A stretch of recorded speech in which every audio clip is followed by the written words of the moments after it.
চলো চলো ট্রাক খুঁজি। না না, একই ভুল বারবার করতেছি না। তাহলে কি করবা? আগে তোমাকে বিয়ে করবো, তারপরে শহর ছেড়ে পালাবো। তা না সাহেব, আমাদের বিয়েটা দ্রুত পড়ান।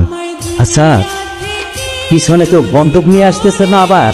না না, এরকম কোনো ঝামেলা না, একদম সব ঠিক। আপনারা যে বিয়ে করবেন, সাক্ষী কোথায়? আপনি একটু ম্যানেজ করে দেন।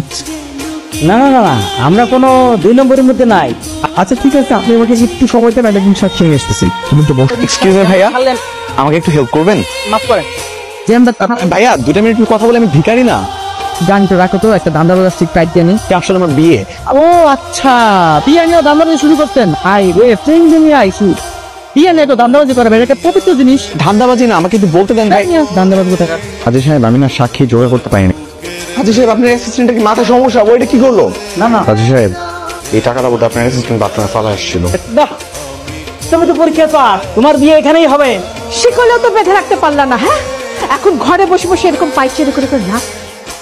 তোমার মেয়েকে আমি ত্যায্য কন্যা। মামা, আজকে আমরা বিয়ে করলাম, আমাদের জন্য দোয়া করবেন। মিষ্টি খান। আচ্ছা একটা কথা বলি, তোমার ওয়াশরুমে যেতে হবে? মানে আমি বলতেছি কি, আমাদের তো বিয়েটা হয়ে গেছে তাই না? এখন একবার লাস্ট ট্রাই করে দেখি যে বাবা মা কি বলে।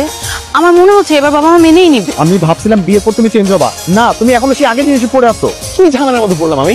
দেখেন, ছেলেটার কোয়ালিফিকেশন ভালো, বংশও ভালো। আমি বলি কি আপনারা মেনে নিন। এসব প্রেম প্রীতির বিয়ে আমি কখনো মেনে নিতে পারবো না। আসলে ছেলেটা একটু সাদা শিখে, নইলে 19 বার পালাতে গিয়ে এমন ভাবে কেউ ব্যর্থ হয়। বাবা, আমি ফিরে এসেছি, আমরা বিয়ে করে ফেলেছি। এই, তোর স্বামী কোথায়? আসসালামু আলাইকুম আব্বা। ওয়ালাইকুম আসসালাম। ভয় পেতে হবে না, আমি অলরেডি হেরে গিয়েছি। কি বলছেন আব্বা? আপনি কেন হারবেন? আমরা এই নিয়ে 19 বার পালানোর চেষ্টা করেছি, এবার তো সফল হয়েছে। আমরা অফিসার, আপনার প্রস্তাব আমি মেনে নিচ্ছি। মানে এই আবিরকে আমি আমার মেয়ের স্বামী হিসাবে মেনে নিচ্ছি।